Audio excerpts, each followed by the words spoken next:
नमस्कार दोस्तों आज हम चर्चा करते हैं बाबा भैया, जो कि एक ग्राम देवता है।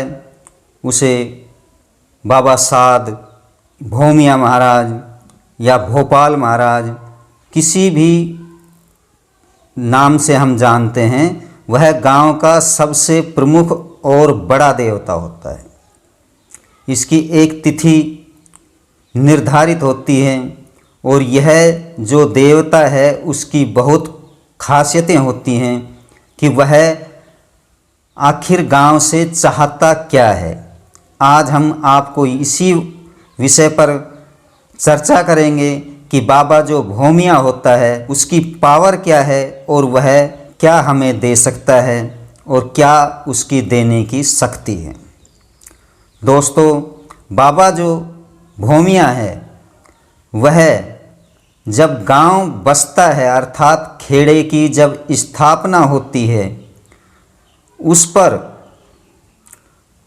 उस गांव को बसाने वाले व्यक्तियों में से जो व्यक्ति प्रथम स्वर्गारोहण होने के पश्चात जो उसका अंतिम संस्कार जहां होता है, वहां पर बाबा भोमिया की स्थापना की जाती है और वह एक शक्ति बन जाती है जिसकी साथ देते हैं चौगानन माता और माता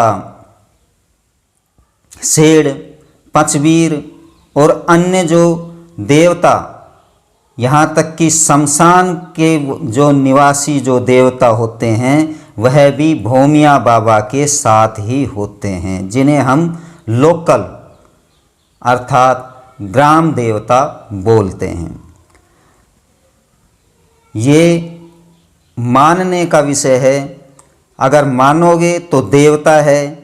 अब हम आपको बताते हैं, ये देवता सभी ग्रामवासी जो उसके ग्राम में निवास कर रहे हैं उनका भला चाहता है और ये चाहता है कि वो प्रेम पूर्वक अपने घर में, अपने ग्राम में रहें और सफलता पाएं। किसी भी प्रकार की उन्हें कोई दिक्कत ना हो। पशुधन, व्यापार, खेती बाड़ी, किसी में भी उन्हें दिक्कत ना आए। वे उन्नति ही उन्नति करें। ग्राम में कोई भी, चाहे वो कन्या हो, स्त्री हो या कोई भी पशु हो, कोई भी नर और नारी हो, वो किसी का भी बुरा नहीं चाहता। उसके लिए सब समान है। चाहे पेड़ हो, पशु हो, पक्षी हो, सभी के भले की ही बाबा भोमिया सोचता है। उसकी एक तिथि है जिसमें उसको मानना होता है। वो अलग अलग जिस ग्राम की जो महत्ता है, किसी की अष्टमी, किसी की नवमी, किसी की तेरस, चौदस, जो तिथियां हैं हमारी शुक्ल पक्ष और कृष्ण पक्ष, इसमें कोई वो नहीं है। ये किसी भी दिन मनता है। सब में अलग अलग इनकी मानता है। ग्राम के अनुसार ग्राम का सबसे बड़ा देवता होने के कारण इसकी कुछ खासियतें बताते हैं कि इसके सामने से कोई भी, अब ये कहने की बातें हैं कि उज्जैन के महाकाल के सामने से कोई घोड़ी पर निकल कर नहीं जा सकता। तो दोस्तों, वो हमारा भोमिया ही है। जब दूल्हे की निकासी निकलती है तो भोमिया बाबा के आगे से कोई घोड़ी पर बैठकर नहीं निकलता, वहाँ उतरकर उसके धोखी खानी पड़ती है। कोई भी नई दुल्हन गांव में जब आती है तो बाबा भोमिया का ही आशीर्वाद उसे लेना होता है। या कोई भी भगवान ने जब किसी भी व्यक्ति को उस गांव में जन्माया है, जन्म दिया है, तो उसकी धोख भोमिया बाबा के पहले जाके लगाती हैं। और ये ऐसा नहीं है कि इसके जो भोग आप लगाओगे तो आप अपनी इच्छा अनुसार कोई भी प्रसाद बांट सकते हो। ये प्रसन्न होगा, खुश होगा।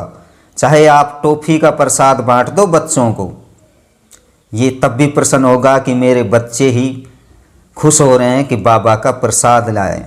ये देसी देवता है तो ये देसी भोग ही लगाता है, जैसे राबड़ी, खीर, लापसी, हलवा, चूरमा, जो भी देसी है गुलगुला का समझ लो।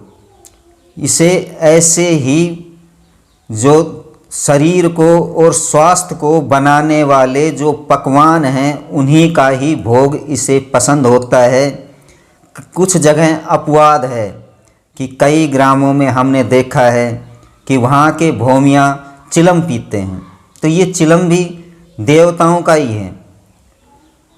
जो अग्नि पर हम धूप जो डालते हैं वो धूप भी से चिलम ही बनती है, तो वहाँ पर भी अपवाद होता है कि भोमिया चिलम पीते हैं, सिगरेट पीते हैं, बीड़ी पीते हैं, तो वो अपवाद है। कहीं पर गुड़का, कहीं पर इसका जो सबसे पहले पशुधन, जो पशु का जब प्रजनन होता है, प्रसव पशु का किया जाता है, तो उसका जो पहला दूध जो होता है वह भोमिया बाबा को ही चढ़ता है, उसके बाद में वो काम लिया जाता है।